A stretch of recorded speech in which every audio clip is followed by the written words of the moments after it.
What's up, guys? You've asked for it. Thank you, Danzier, for recommending a video. Not sure how much we've got for this guy, but we're gonna talk about Sleepwalker. Sleepwalker. So this is for you, Danzier. I didn't know anything about it, about who he was, but I was like, okay, let me bring my comic book expert in, and I was like, surely he'll know something. So Yeah. so here we are. So, all right. So since he doesn't really know, I guess I've got to carry the weight here. So He looks Sleepwalker. Yeah, he has an interesting look. Was created in the early '90s. First appeared in Sleepwalker numero uno. That makes sense. His real name is Rick Sheridan, and somehow he gets hooked up with Sleepwalker, who is this creature from the Mindscape. And so he has powers whenever. So Rick Sheridan becomes a hero whenever he's sleeping. This is Marvel. Yes, this is Marvel Comics, and it's kind of weird. So it lasted for about 3 years. Not really my cup of tea. It was hard to follow, and if the character Rick Sheridan ever woke up, Sleepwalker would go back to the Mindscape.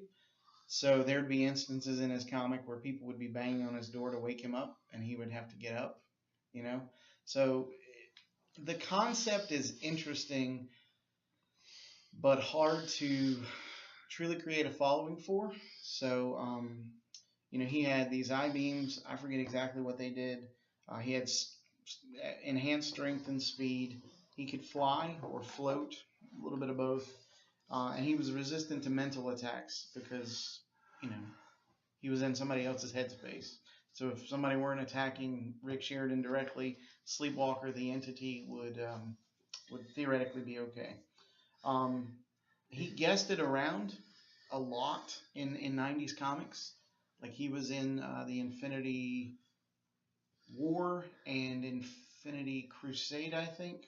That's probably why they're bringing him back, because he's in the Infinity War lead up. Okay, interesting. His biggest claim to fame in my collection is he teamed up with Spider-Man and Darkhawk to fight the Freedom Force, which was the reformed Brotherhood of Evil Mutants led by Mystique. Oh, no, I'm sorry, not Mystique, led by Toad. So it's not even the heavy-hitting Brotherhood of Evil Mutants. And it's not Freedom Force either. It's Brotherhood of Evil Mutants. So it's Toad's Brotherhood with Pyro and Blob and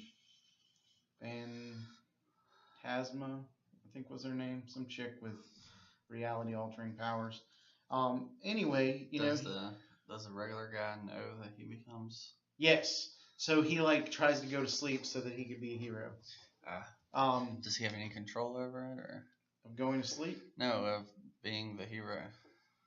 Yes. So he's somehow they're connected. I don't remember how. So it's not something that I followed like the Titans or Wally West Flash or anything like that. It's something that I picked up a couple issues of because it looked like it was guest starring other characters. Yeah. So I'm very much a person who wants my comics to have a variety of characters so that I feel like I'm getting the most bang for my buck.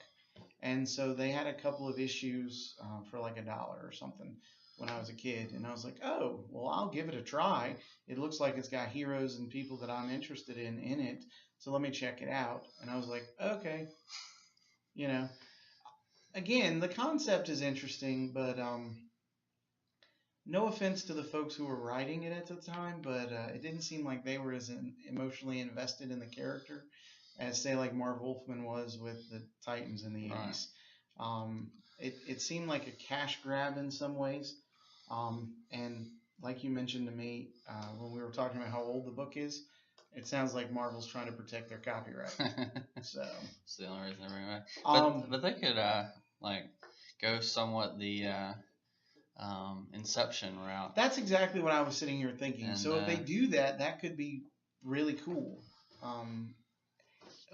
For maybe a mini series or something, or even like a 12-issue run. But if they try to do an ongoing series, I just don't think the interest is going to be there.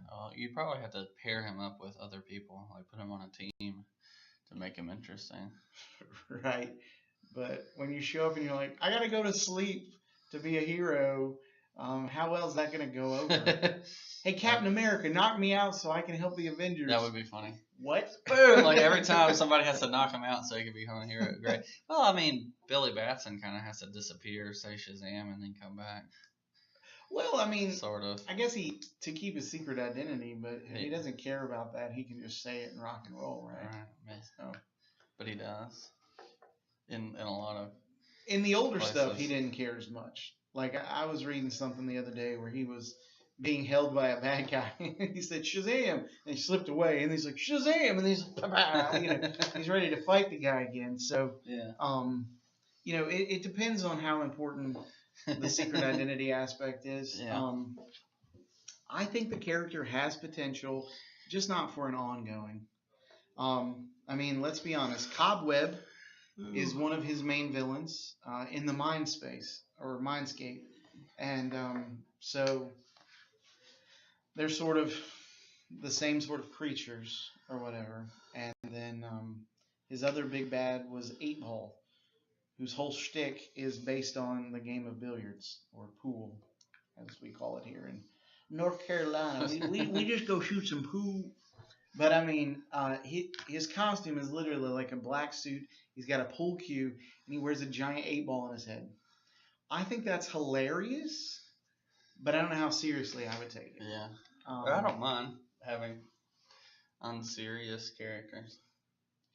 But he wanted to be taken seriously. And that's fine. Like in the comics, he came across as being like, "Take me seriously."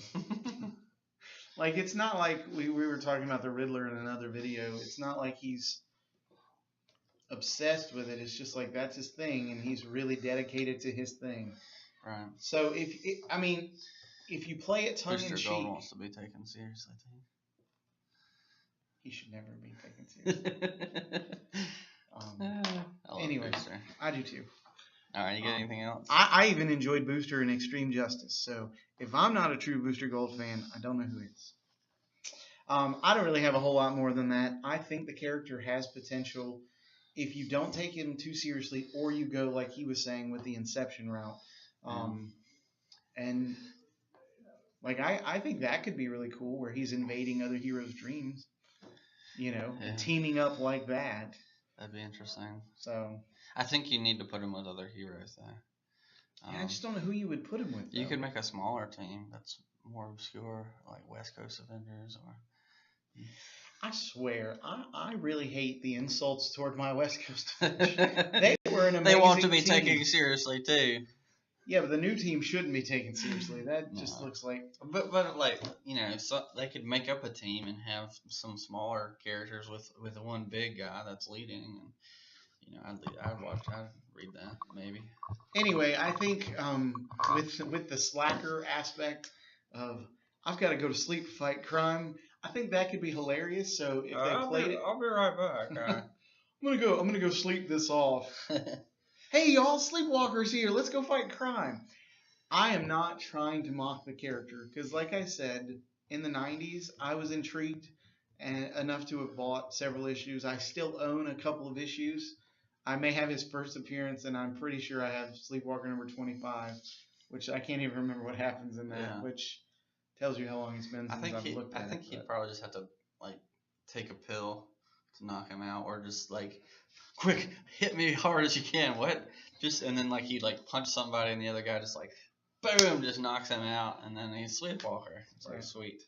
So, all right. Maybe we don't understand the character as well as I like to think that I vaguely do. If you know more about him and you want to comment, do so below. Let us know. We hope I hope you enjoyed this. Yeah. We weren't sure what to do with it. We're really not upset. We really wanted to do justice to what we do know about the character, so we hope we did that. We're not mocking the character; we're mocking the execution of the character. Right. So anyway, I know somebody had asked for some really obscure characters, and we're working on that list. So it's coming. And we're trying to determine how obscure to go, because I could go super obscure, but it wouldn't matter. So I'm trying to lean toward obscure, but that actually might get something done with. I them. don't know. So a whole lot of super obscure people. I just know regular obscure. So yeah, I'd like to have something to talk about. yeah. So I'm trying to keep it, surface level obscure. I feel like Booster Gold's obscure. No. And underused. For wish comic book fans, he might not be obscure, but for like regular people, he's very obscure. Like If Cloak and Dagger didn't have their own TV he's show, your I'd favorite say superhero you've never heard of. All right. So I obscure. agree. There you go. All right. Hope you enjoyed that, and we will catch you next time. Peace.